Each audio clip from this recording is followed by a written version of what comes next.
제발, 제발 용서해 주세요. 정말 몰랐습니다. 호텔 최고급 스위트룸에 무릎을 꿇은 젊은 남자의 절규가 울려 퍼졌습니다. 얼마 전까지만 해도 이곳에 귀빈 대접을 받으며 거드름을 피우던 그 남자가 지금은 땀에 흠뻑 젖은 채 용서를 빌고 있었습니다. 그 앞에 서 있는 것은 불과 일주일 전까지 복도를 걸레질하던 평범한 청소부 아저씨였습니다. 하지만 지금 그의 눈빛은 달랐습니다. 마치 모든 것을 꿰뚫어보는 듯한, 그리고 천길 깊은 분노를 담고 있는 그런 눈빛이었죠. 정말 당신이 그런 사람이었다니. 젊은 남자는 계속해서 고개를 조아렸습니다. 호텔 로비에 모인 직원들과 투숙객들은 이 믿기 어려운 광경을 넋을 잃고 바라보고 있었죠. 대체 무슨 일이 벌어진 걸까요? 평범한 청소부가 어떻게 이런 상황의 주인이 될 수 있었을까요? 이 놀라운 반전의 전체 이야기가 궁금하시다면 잠시만 구독 버튼을 눌러주세요. 평범해 보이는 사람들의 숨겨진 이야기를 매일 전해드립니다. 그리고 알림 설정까지 해두시면 더욱 흥미진진한 사연들을 놓치지 않고 만나보실 수 있어요. 이제 시간을 일주일 전으로 되돌려 보겠습니다. 그날 아침, 한 중년 남성이 서울 시내 최고급 호텔인 그랜드 팰리스 호텔 직원 출입구 앞에서 한참을 망설이고 있었습니다. 그의 손에는 구겨진 구인 광고가 들려 있었죠. 청소원 모집, 경력 무관, 성실한 분 우대. 그는 깊은 한숨을 내쉬며 중얼거렸습니다. 내가 정말 이런 일까지 해야 하나. 하지만 그의 발걸음은 멈추지 않았습니다. 무언가 확인해야만 하는 일이 있었기 때문이죠. 그것은 바로 자신의 소중한 딸과 결혼을 앞둔 예비 사위에 관한 의혹이었습니다. 아버지, 민준 오빠는 정말 좋은 사람이에요. 제발 한 번만 마음을 열어주세요. 딸의 간절한 부탁이 머릿속에 맴돌았습니다. 하지만 그의 직감은 계속해서 경고하고 있었죠. 뭔가 잘못되었다고, 그 젊은 남자를 믿어서는 안 된다고 말입니다. 김태주는 호텔 직원 출입구 앞에서 한 번 더 깊은 숨을 들이마셨습니다. 58년을 살아오면서 이런 기분은 처음이었죠. 마치 첫 출근을 앞둔 신입사원 같은 떨림이 그를 사로잡고 있었습니다. 괜찮다, 할 수 있어. 스스로에게 용기를 북돋우며 문을 열고 들어섰습니다. 직원 통로는 투숙객들이 이용하는 화려한 로비와는 사뭇 다른 모습이었죠. 실용적이고 간소한 복도를 따라 걸으며 그는 인사팀이라고 적힌 문패를 찾았습니다. 안녕하세요. 청소원 지원하러 왔습니다. 문을 두드리고 들어서자 20대 후반으로 보이는 여직원이 그를 맞이했습니다. 그녀는 김태준의 차림새를 한번 훑어보더니 살짝 의아한 표정을 지었죠. 안녕하세요. 혹시 정말 청소 일을 지원하러 오신 건가요? 당연한 질문이었습니다. 김태준은 비록 오래된 옷이긴 하지만 고급 정장을 입고 있었고 그의 전체적인 분위기는 호텔 청소를 하러 온 사람이라기보다는 중요한 비즈니스 미팅에 참석할 사람 같았거든요. 네, 맞습니다. 일자리가 필요해서요. 김태준은 최대한 자연스럽게 대답했습니다. 하지만 내심으로는 이미 후회하고 있었죠. 이런 식으로 접근하는 게 과연 옳은 일일까 하는 의문이 들었습니다.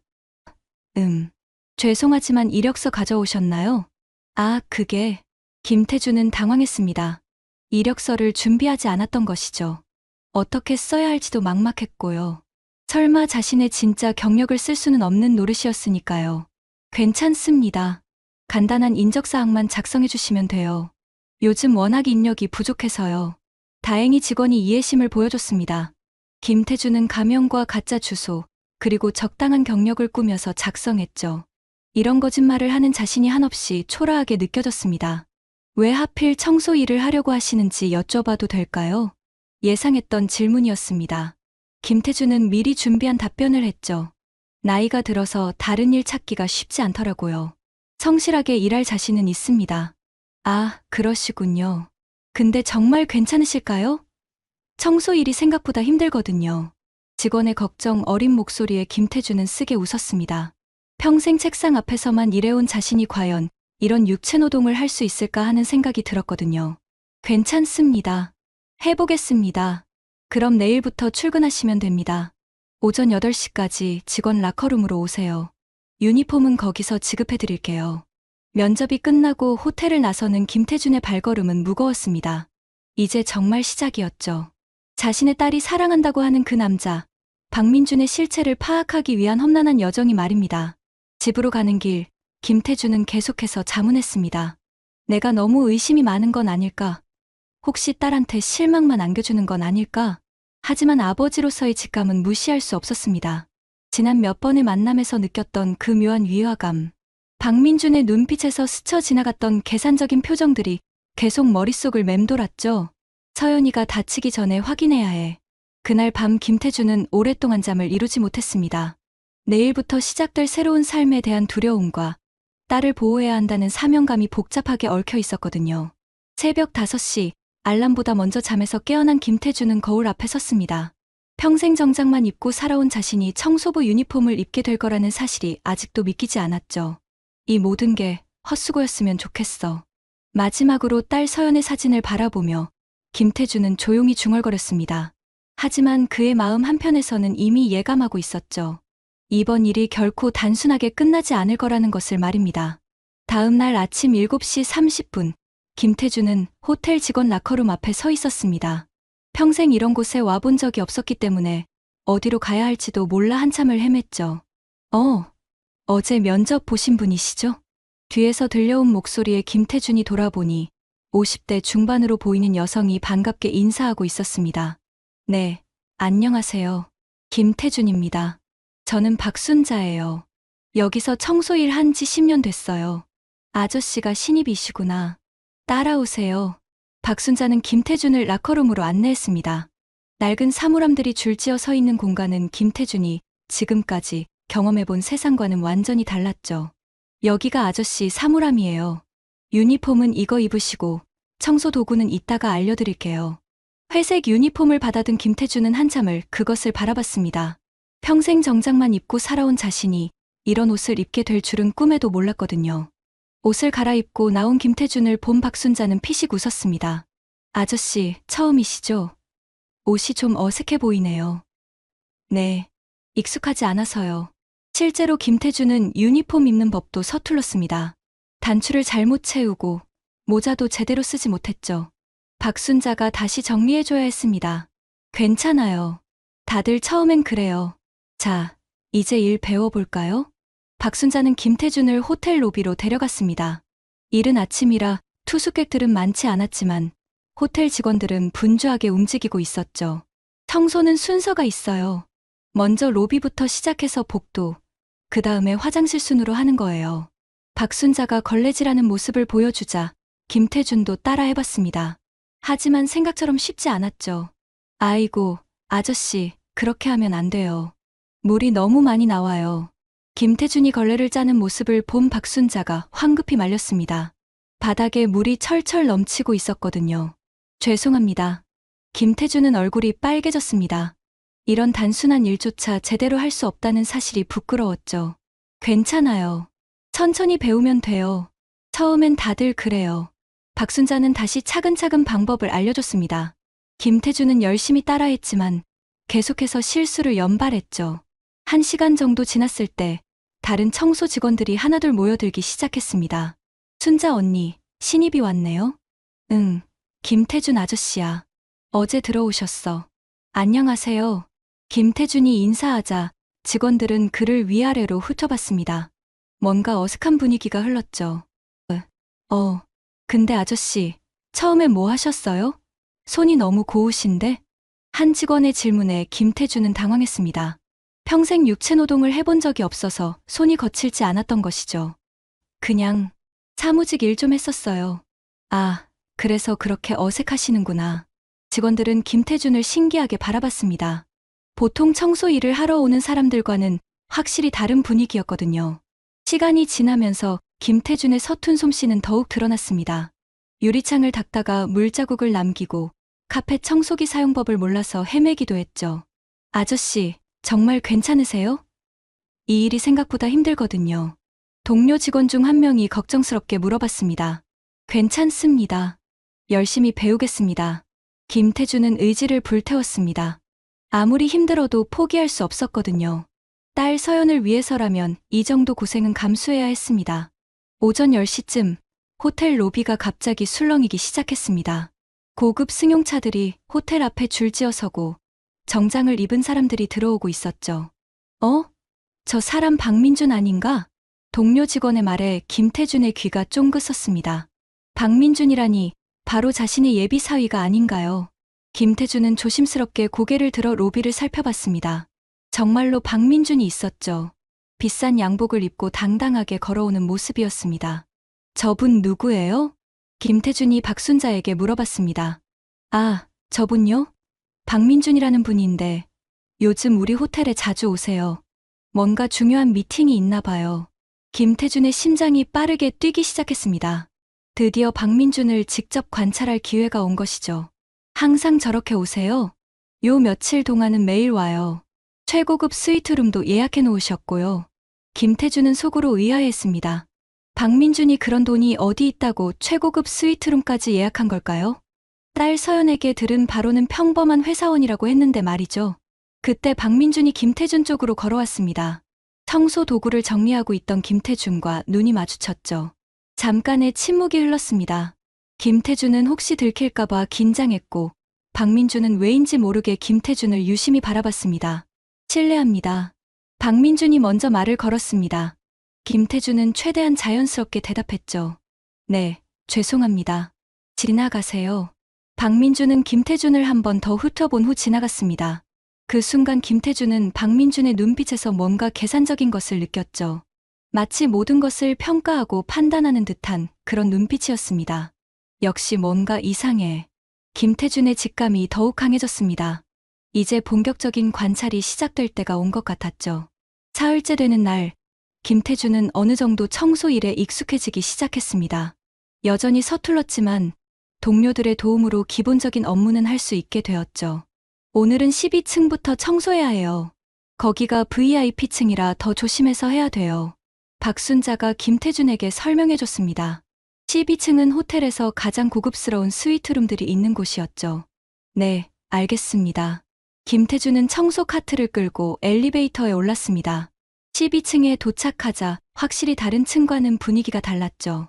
카펫도 더 고급스럽고 복도 자체가 훨씬 넓고 조용했습니다. 김태준이 복도 청소를 시작한 지 얼마 지나지 않아 엘리베이터에서 익숙한 목소리가 들려왔습니다. 네, 알겠습니다. 오후 3시에 그렇게 하겠습니다. 박민준이었습니다. 전화를 받으며 복도로 나오고 있었죠. 김태준은 재빨리 고개를 숙이고 청소에만 집중하는 척했습니다. 박민준은 김태준을 잠깐 힐끗 보더니 자신의 방으로 향했습니다. 1200호, 호텔에서 가장 비싼 프레지덴셜 스위트였죠. 저런 방에서 며칠째 머물고 있다고? 김태준은 의아했습니다. 그 방 하루 숙박비만 해도 보통 사람 월급에 맞먹는데 박민준이 그런 돈을 어디서 구했을까요? 오후가 되자 김태준은 화장실 청소를 위해 12층을 다시 올라갔습니다. 복도가 조용한 틈을 타서 박민준의 방 근처를 지나가며 귀를 기울여 봤죠. 그래, 확실해. 정말 그 정도야? 박민준의 목소리가 문틈으로 새어나왔습니다. 뭔가 중요한 대화를 하고 있는 것 같았죠. 좋아. 그럼 계획대로 진행하자. 절대 들키면 안 돼. 김태준의 심장이 쿵쾅거리기 시작했습니다. 계획이라니 뭔가 수상한 냄새가 났거든요. 그때 갑자기 방문이 열렸습니다. 김태준은 황급히 화장실 쪽으로 몸을 숨겼죠. 박민준이 복도로 나와 주변을 둘러봤습니다. 이상하네. 누가 있는 것 같았는데. 박민준은 의심스러운 표정으로 복도를 살펴봤지만 김태준을 발견하지는 못했습니다. 다시 방으로 들어간 후에야 김태준은 안도의 한숨을 내쉬었죠. 뭔가 숨기고 있어. 김태준의 직감이 더욱 강해졌습니다. 박민준이 단순히 서연과의 결혼만을 위해 이곳에 있는 게 아니라는 확신이 들었거든요. 다음 날, 김태준은 더욱 세심하게 박민준을 관찰했습니다. 그리고 몇 가지 이상한 점들을 발견하기 시작했죠. 첫 번째로, 박민준은 항상 같은 시간에 특정한 사람들과 만났습니다. 그들은 모두 정장을 입고 있었지만 왠지 모르게 어둡고 음침한 분위기를 풍겼죠. 저분들 누구예요? 김태준이 동료에게 물어봤습니다. 잘 모르겠어요. 며칠 전부터 자주 보이는데 뭔가 비즈니스 관련된 분들 같아요.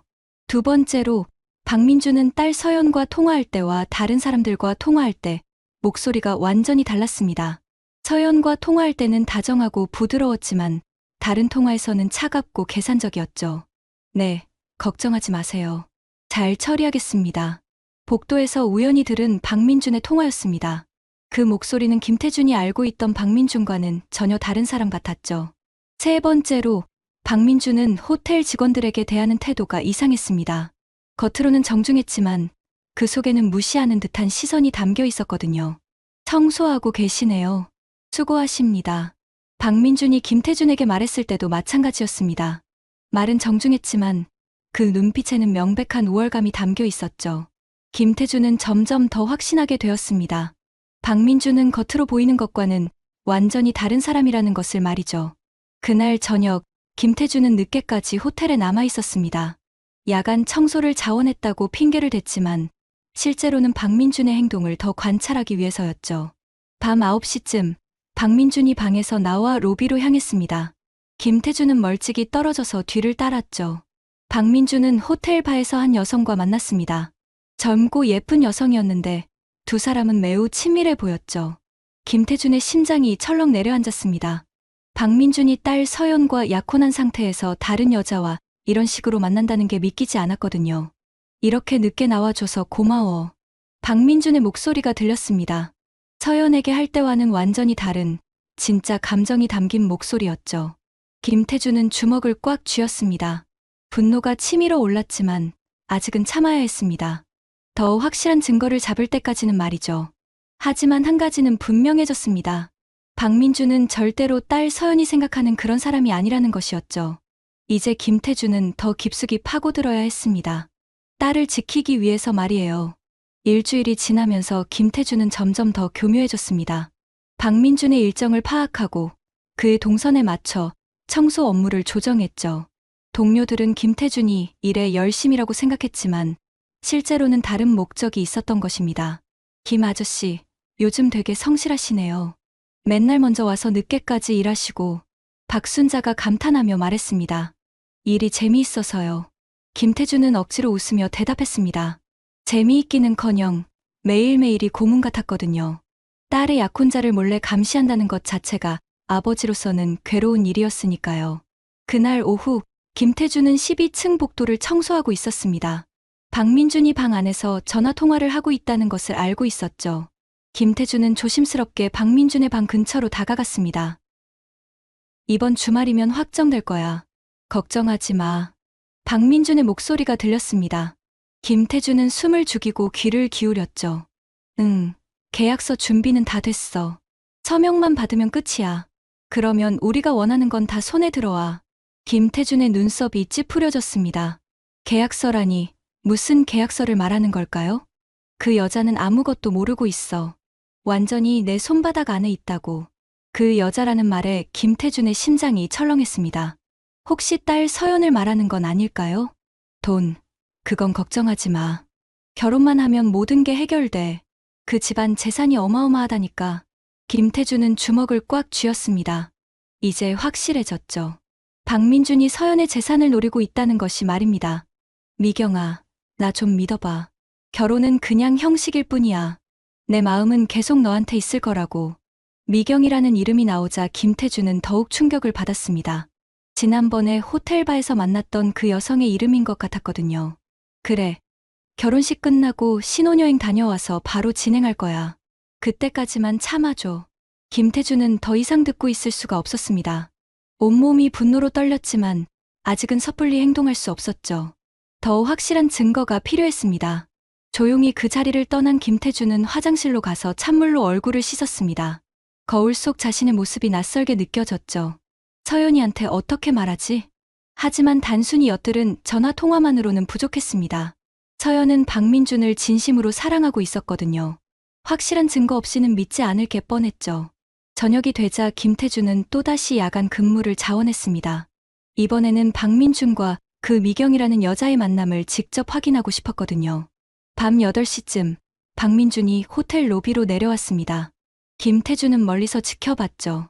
곧이어 젊은 여성 하나가 호텔에 들어왔습니다. 지난번에 봤던 바로 그 여자였죠. 미경아, 기다렸지? 박민준이 그 여자를 반갑게 맞았습니다. 두 사람은 자연스럽게 팔짱을 끼고 호텔 레스토랑으로 향했죠. 김태준은 청소 도구를 들고 레스토랑 근처로 갔습니다. 멀리서나마 두 사람의 대화를 들을 수 있는 위치였죠. 민준아, 정말 괜찮을까? 나 좀 불안해. 미경의 목소리였습니다. 걱정하지 마. 내가 언제 실수한 적 있어? 모든 게 계획대로 진행되고 있어.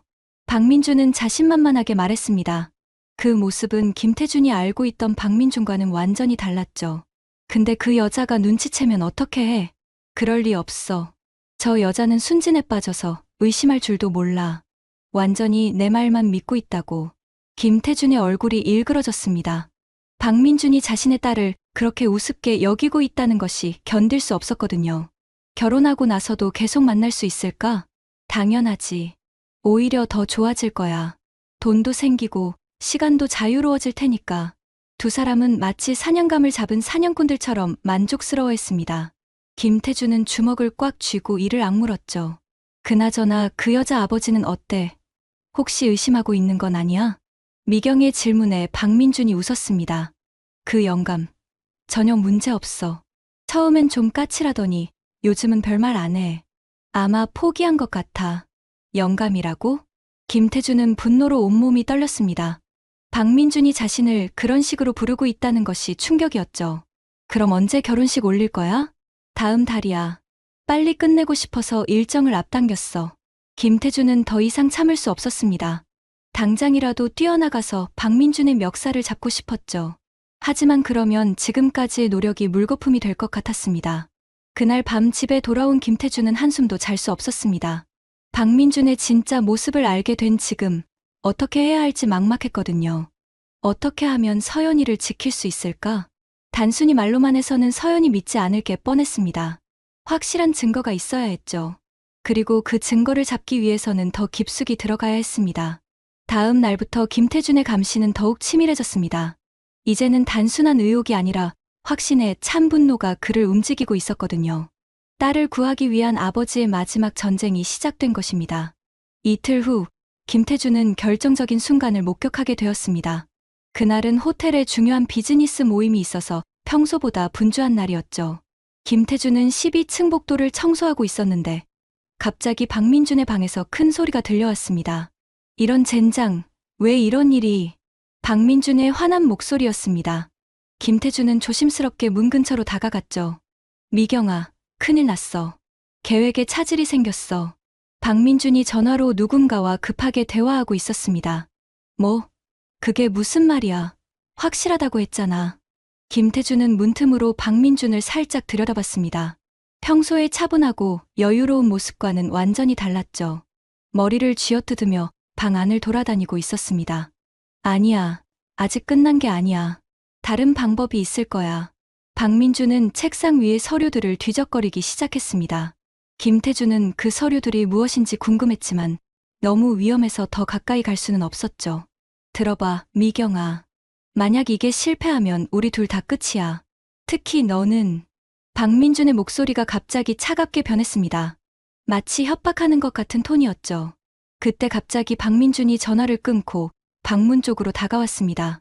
김태준은 재빨리 몸을 숨겼지만 너무 늦었죠. 거기 누구야? 박민준이 문을 열고 복도를 살펴봤습니다. 김태준은 청소 도구에 몸을 숨기고 있었죠. 아, 청소하시는 분이시군요. 박민준이 김태준을 발견했습니다. 하지만 그의 눈빛이 예전과는 달랐죠. 뭔가 날카롭고 의심스러운 표정이었습니다. 네, 죄송합니다. 소음 때문에 놀라서. 김태준은 최대한 자연스럽게 대답했습니다. 소음이요? 무슨 소음 말씀이시죠? 박민준이 김태준을 뚫어져라 바라봤습니다. 그 순간 김태준은 섬뜩한 느낌을 받았죠. 박민준의 눈에서 뭔가 위험한 기운이 느껴졌거든요. 아, 그냥 전화 소리가 들려서. 전화 소리요? 어떤 내용이었는지 들으셨나요? 박민준의 질문이 점점 날카로워졌습니다. 김태준은 식은땀이 흘렀죠. 아니요, 전혀요. 저는 청소만 하고 있었습니다. 그렇군요. 박민준은 한참 동안 김태준을 바라보더니 천천히 방으로 들어갔습니다. 하지만 문을 완전히 닫지는 않았죠. 김태준은 그 자리를 벗어나려고 했지만 박민준이 다시 전화를 거는 소리가 들렸습니다. 미경아, 나야. 방금 이상한 일이 있었어. 김태준은 걸음을 멈췄습니다. 청소부 한 명이 우리 대화를 엿들었을 수도 있어. 좀 의심스러워. 김태준의 심장이 빠르게 뛰기 시작했습니다. 아니야, 확실하지는 않아. 하지만 조심해야 할 것 같아. 계획이 들통나면 안 되니까. 김태준은 더 이상 듣고 있을 수 없어서 조용히 그 자리를 떠났습니다. 하지만 마음은 편하지 않았죠. 박민준이 자신을 의심하고 있다는 것이 느껴졌거든요. 그날 저녁, 김태준은 평소보다 일찍 퇴근했습니다. 너무 위험해졌다고 판단했기 때문이죠. 하지만 집에 가는 길에서 충격적인 장면을 목격하게 되었습니다. 호텔 주차장에서 박민준과 이미경이 격렬하게 다투고 있었던 것입니다. 미경아, 진정해. 아직 포기할 때가 아니야. 포기하라고? 지금 무슨 상황인지 알아? 만약 들켰다면 우리 둘 다 감옥 가는 거야. 이미경의 목소리는 공포에 떨고 있었습니다. 그런 일은 없을 거야. 설사 들켰다고 해도 그냥 청소부잖아. 뭘 할 수 있겠어? 박민준이 비웃으며 말했습니다. 그 순간 김태준은 자신이 얼마나 과소평가당하고 있는지 깨달았죠. 민준아, 나 정말 무서워. 이번 일이 잘못되면 잘못될 리 없어. 내가 누군지 알잖아. 지금까지 실패한 적 있어? 박민준의 목소리에는 자신감이 넘쳤습니다. 하지만 그 자신감이 어디서 나오는 것인지 김태준은 알 수 없었죠. 그래도 조심해야 해. 특히 그 청소부 말이야. 뭔가 이상해. 그냥 평범한 늙은이야. 걱정하지 마. 김태준은 주먹을 꽉 쥐었습니다. 평범한 늙은이라니, 자신을 그렇게 무시하다니 참을 수가 없었죠. 어쨌든 계획은 계속 진행해야 해. 이미 너무 많이 왔어. 알겠어. 하지만 정말 조심해야 해. 두 사람이 헤어진 후, 김태준은 한참 동안 그 자리에 서 있었습니다. 박민준이 자신을 그렇게 우습게 여기고 있다는 것이 오히려 다행이라는 생각이 들었거든요. 평범한 늙은이라 김태준의 입꼬리에 미묘한 미소가 떠올랐습니다. 박민준은 아직 자신이 누구와 상대하고 있는지 전혀 모르고 있었죠. 그날 밤, 김태준은 중요한 결정을 내렸습니다. 이제는 수동적으로 관찰만 할 때가 아니라 좀 더 적극적으로 나서야 할 때라고 판단했거든요. 다음 날부터는 게임의 룰이 바뀔 것이었습니다. 박민준은 아직 모르고 있었지만 진짜 상대가 누구인지 곧 알게 될 테니까요. 다음 날, 김태준은 평소와는 다른 방식으로 접근하기로 했습니다. 단순히 엿듣는 것이 아니라 좀 더 직접적인 방법을 사용하기로 한 것이죠. 오랜 경험이 그에게 알려주고 있었습니다. 때로는 위험을 감수해야 진실에 다가갈 수 있다는 것을 말이에요. 그날 오후, 김태준은 박민준이 외출한 사이 그의 방 청소를 자원했습니다. 다른 직원들은 VIP 고객의 방이라 조심스러워했지만 김태준은 주저하지 않았죠. 정말 괜찮으세요? 저분 까칠하기로 유명하거든요. 동료가 걱정스럽게 말했습니다. 괜찮습니다. 조심히 하겠습니다. 김태준은 차분하게 대답했습니다. 그의 목소리에는 묘한 자신감이 배어 있었죠. 박민준의 방에 들어간 김태준은 신중하게 주변을 살펴봤습니다. 평소 청소부로서는 접근할 수 없었던 것들을 자세히 관찰할 수 있는 기회였거든요. 책상 위에는 여러 서류들이 어지럽게 흩어져 있었습니다. 김태준은 그 중 하나를 쓱 훑어봤죠. 그리고 충격적인 내용을 발견했습니다. 재산 분할 계획서라고 적힌 문서였습니다. 그 안에는 서연의 이름과 함께 엄청난 금액들이 적혀 있었죠. 박민준이 결혼 후 어떻게 재산을 빼돌릴 것인지에 대한 구체적인 계획이 담겨 있었습니다. 김태준의 손이 떨렸습니다. 하지만 이것만으로는 부족했죠. 더 확실한 증거가 필요했습니다. 그때 복도에서 발소리가 들렸습니다. 박민준이 돌아온 것 같았죠. 김태준은 재빨리 서류를 원래 자리에 놓고 청소를 계속했습니다. 뭐 하는 거야? 박민준이 방에 들어서며 날카롭게 물었습니다. 청소하고 있습니다. 김태준은 담담하게 대답했습니다. 이상하게도 전혀 당황하지 않았죠. 내가 청소를 요청했나? 아니요. 하지만 정기적으로 해드리는 서비스입니다. 김태준의 대답에 박민준은 뭔가 이상함을 느꼈습니다. 평소 다른 청소부들과는 달리 이 사람은 전혀 위축되지 않았거든요. 그만하고 나가. 네, 알겠습니다. 김태준이 청소 도구를 정리하려는 순간 박민준의 휴대폰이 울렸습니다. 여보세요, 미경아? 박민준은 김태준이 있다는 것을 잊고 전화를 받았습니다. 응, 지금 좀 바빠. 청소부가 있어서. 김태준은 일부러 천천히 정리하며 귀를 기울였습니다. 뭐, 오늘 밤에? 그래, 알겠어. 그럼 11시에 로비에서 만나자. 짧은 통화를 마친 박민준은 김태준을 쳐다봤습니다. 아직 안 나갔나? 지금 나가겠습니다. 김태준이 문을 향해 걸어가는데 박민준이 다시 전화를 걸었습니다. 이번에는 문이 완전히 닫히지 않은 상태였죠. 미경아, 나야. 방금 그 청소부 때문에 제대로 얘기 못했어. 김태준은 복도에서 걸음을 멈췄습니다. 응, 오늘 밤이 마지막 기회야. 내일이면 모든 게 확정되거든. 김태준의 심장이 빨라졌습니다. 서연이는 아무것도 모르고 있어.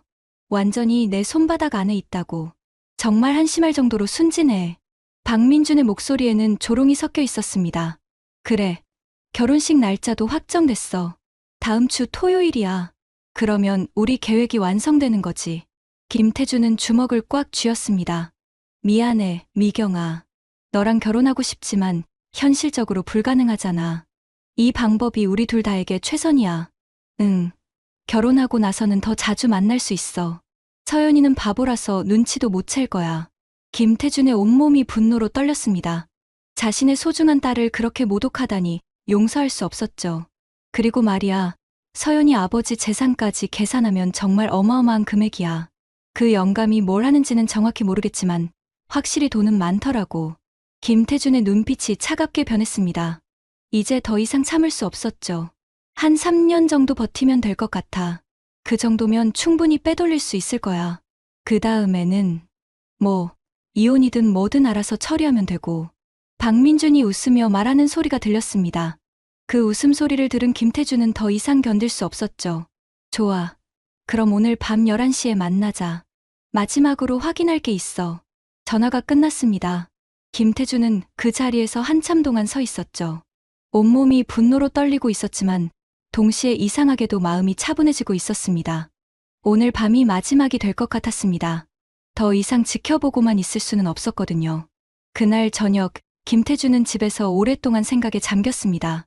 지금까지는 증거를 수집하는 단계였지만 이제는 행동에 나서야 할 때였죠. 거울을 보며 김태준은 조용히 중얼거렸습니다. 이제 그만 끝내자. 그의 눈빛에는 지난 며칠 동안 보이지 않았던 날카로움이 돌아와 있었습니다. 마치 오랫동안 잠들어 있던 무언가가 깨어나는 것 같았죠. 박민준은 아직 모르고 있었습니다. 자신이 누구를 상대로 게임을 하고 있는지를 말이에요. 하지만 곧 알게 될 것이었습니다. 아주 확실하게 말이죠. 그날 밤 10시 30분, 김태준은 호텔 로비 한 구석에 앉아 있었습니다. 평상시와는 달리 청소부 유니폼이 아닌 정장을 입고 있었죠. 하지만 아직은 아무도 그를 알아보지 못했습니다. 곧이어 박민준과 이미경이 로비에 나타났습니다. 두 사람은 조용한 구석 테이블에 앉아 대화를 시작했죠. 민준아, 정말 확실한 거야? 이미경의 목소리에는 불안감이 가득했습니다. 물론이야. 내일이면 모든 게 끝나. 서연이는 완전히 내 손바닥 안에 있어. 박민준은 자신만만하게 말했습니다. 김태준은 멀리서 그들의 대화를 지켜보고 있었습니다. 분노가 치밀어 올랐지만 이번에는 다른 방법을 사용하기로 했죠. 김태준은 조용히 자리에서 일어나 호텔 프런트 데스크로 걸어갔습니다. 실례합니다. 김태준이 직원에게 말을 걸자 그 직원은 깜짝 놀랐습니다. 김태준 아저씨. 오늘 밤 근무 아니신데 왜? 잠깐만요. 호텔 매니저를 좀 불러주시겠어요? 김태준의 목소리에는 평소와는 다른 권위가 담겨 있었습니다. 매니저요? 무슨 일이? 지금 당장 불러주세요. 아주 중요한 일입니다.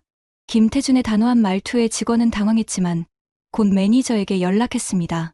잠시 후 호텔 매니저가 나타났습니다. 그는 김태준을 보더니 의아한 표정을 지었죠. 청소부 김태준 씨, 무슨 일로? 최정호 매니저. 김태준이 매니저의 이름을 정확히 부르자 매니저는 더욱 놀랐습니다. 제가 누구인지 아시겠습니까?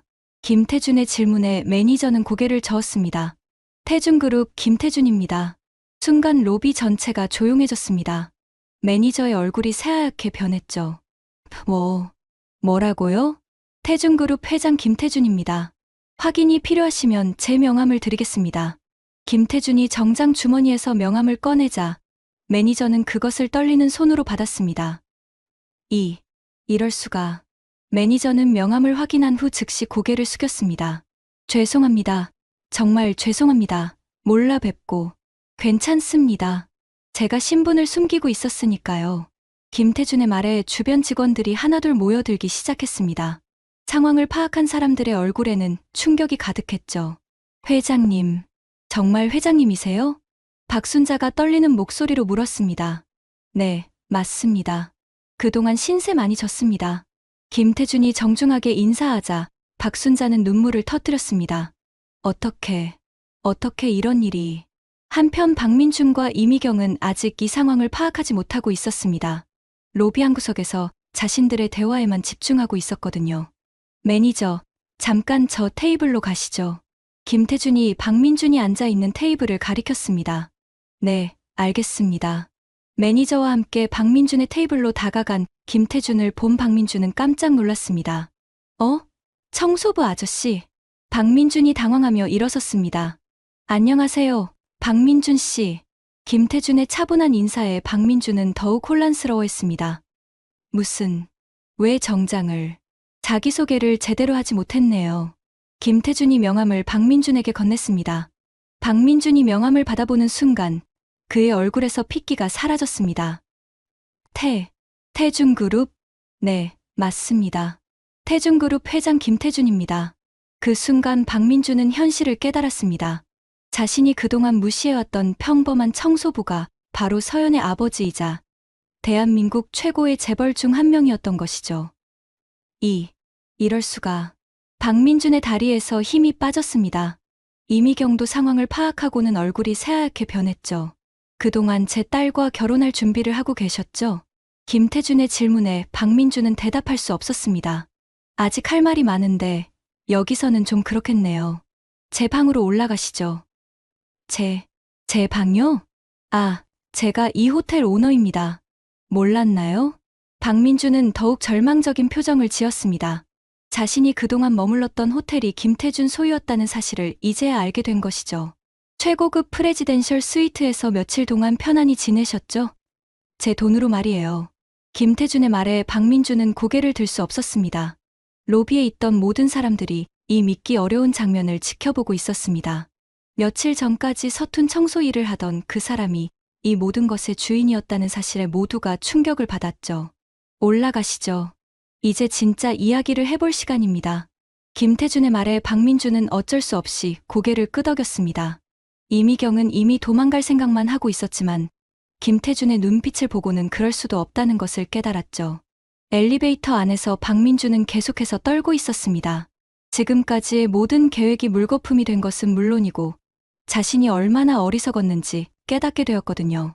평범한 청소부라고 무시했던 그 사람이 실제로는 자신이 넘볼 수 없는 거대한 존재였던 것입니다. 프레지덴셜 스위트에 도착하자 김태준은 박민준을 소파에 앉게 했습니다.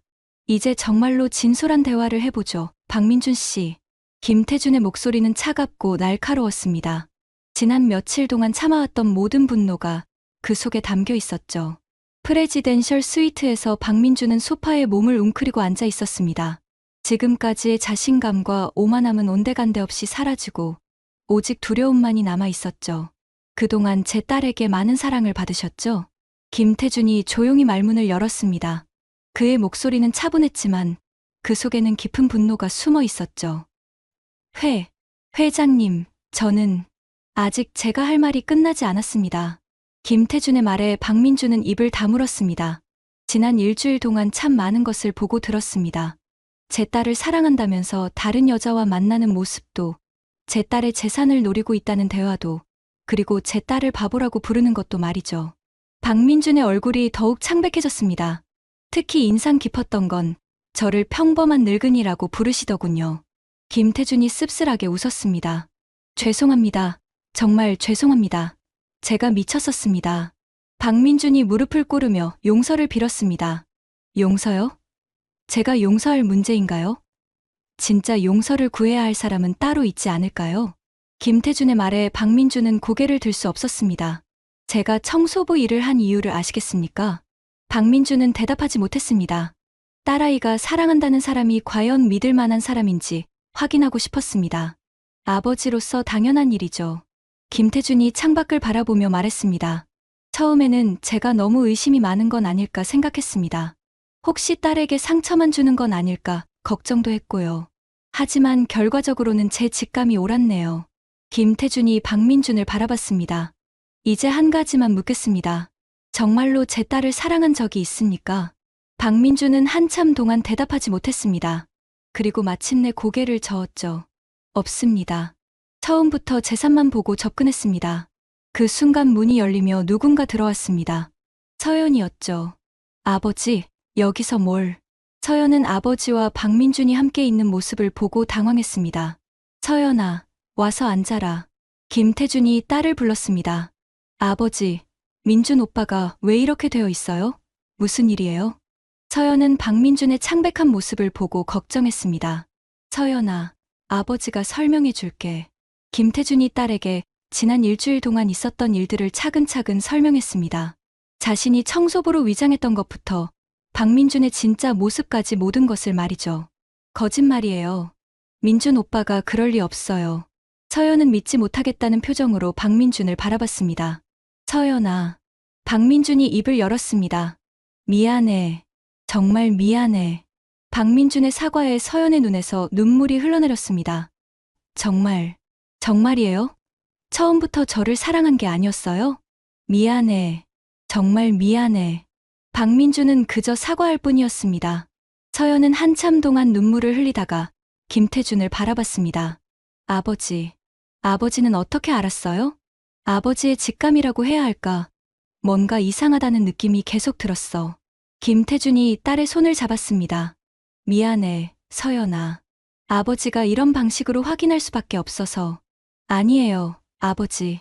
오히려 감사해요. 아버지가 아니었다면 저는 계속 속았을 거예요. 서연이 아버지의 손을 꽉 잡았습니다.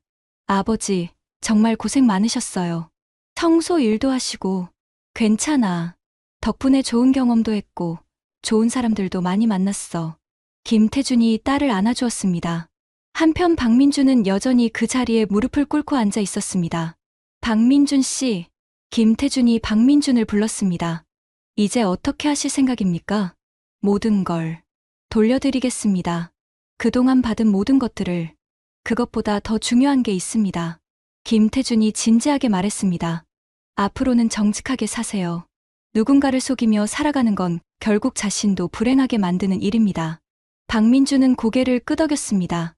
그리고 제 딸에게 진심으로 사과하세요. 박민준이 서연을 바라봤습니다. 서연아, 정말 미안해. 용서해달라는 말은 안 할게. 그럴 자격이 없으니까. 서연은 눈물을 닦으며 고개를 끄덕였습니다. 잠깐, 아직 할 이야기가 남았습니다. 김태준이 박민준을 다시 불러 세웠습니다. 먼저 사기와 횡령 혐의로 고발장을 제출했습니다. 제 딸에게서 받은 돈과 선물들, 그리고 저희 호텔 비용을 허위로 사용한 것들 말이죠. 박민준의 다리에서 힘이 빠졌습니다. 그리고 당신이 근무하는 회사뿐만 아니라 금융업계 전체에 당신의 행실을 알렸습니다. 태중그룹이 금융권에 미치는 영향력이 어느 정도인지 아시죠? 안 돼요, 제발. 박민준이 무릎을 꿇으며 절규했습니다. 이미경 씨 회사에도 연락했고요. 그분도 당신과 공모했다는 증거가 있으니까 함께 처리될 겁니다. 김태준은 냉정하게 계속했습니다. 그리고 당신이 지금까지 사용한 모든 비용을 계산해봤는데 이자 포함해서 1억 3천만 원입니다. 1억 3천만 원이요? 네. 사기 피해 손실금까지 포함한 금액입니다. 변제하지 못하면 재산 압류 및 경매 절차에 들어갑니다. 박민준은 이제 완전히 무너졌습니다. 아, 그리고 당신 부모님께도 연락드렸습니다. 아들이 어떤 짓을 했는지 알 권리가 있으시죠? 부모님까지. 제발 그것만은. 이미 늦었습니다. 그분들이 평생 모은 돈으로 당신 빚을 갚으려고 하시더군요. 참 안타까운 일이에요. 김태준의 말에 박민준은 바닥에 주저앉았습니다. 마지막으로 앞으로 20년간 금융업계 취업 불가 명단에 올라갑니다. 그리고 신용등급은 최하위로 떨어져서 대출도 불가능하고요. 살려주세요. 제발 살려주세요. 박민준이 바닥에 엎드려 용서를 빌었습니다. 제가 살려주는 게 아닙니다. 당신이 스스로 선택한 결과죠. 김태준이 마지막으로 말했습니다. 앞으로는 정직하게 사시기 바랍니다. 아마 공장이나 건설 현장에서 일하시게 될 텐데 그곳에서라도 성실히 살아가세요. 박민준은 일어날 힘도 없어 바닥에 쓰러져 있었습니다. 복도로 끌려나가면서도 계속 중얼거렸죠. 끝났어. 인생이 끝났어. 완전히 망했어. 방에는 김태준과 서연만 남았습니다. 아버지. 왜, 서연아? 저 정말 바보였죠? 서연이 아버지의 품에 안기며 말했습니다. 아니야. 사람을 믿는 건 나쁜 일이 아니야. 다만 좀 더 신중했으면 좋았을 뿐이지. 김태준이 딸의 머리를 쓰다듬었습니다. 앞으로는 아버지를 더 믿어줄 거지? 네, 아버지. 앞으로는 뭐든지 상의할게요. 그래, 그럼 됐어. 아버지와 딸은 오랫동안 서로를 안아주었습니다. 그 다음 날, 호텔 직원들은 김태준을 다시 만났습니다. 이번에는 회장으로서가 아니라 지난 일주일 동안 함께 일했던 동료로서 말이죠. 정말 감사했습니다. 덕분에 좋은 경험을 했어요. 김태준이 박순자에게 인사했습니다. 아이고, 회장님. 저희가 뭘 했다고. 아니에요. 정말 많이 배웠습니다. 세상에는 정말 좋은 사람들이 많다는 것을 말이에요. 그날 저녁, 김태준은 서연과 함께 저녁을 먹으며 말했습니다. 서연아, 이번 일로 깨달은 게 있어. 뭐예요, 아버지? 진짜 사랑은 상대방을 있는 그대로 받아들이는 거야. 재산이나 지위가 아니라 말이지. 맞아요, 아버지. 그리고 아버지의 사랑도 마찬가지야. 내가 어떤 실수를 하든, 어떤 상황에 처하든 아버지는 항상 내 편이야. 서연의 눈에 다시 눈물이 맺혔습니다. 아버지, 사랑해요. 나도 사랑해, 서연아. 그날 밤, 김태준은 창밖을 바라보며 생각했습니다. 때로는 사랑하는 사람을 지키기 위해 어려운 선택을 해야 할 때가 있다는 것을. 그리고 그런 선택이 결국은 모두를 행복하게 만들 수 있다는 것을 말이죠. 여러분은 어떻게 생각하시나요? 사랑하는 사람을 위해서라면 어디까지 할 수 있을까요? 그리고 진정한 사랑이란 과연 무엇일까요?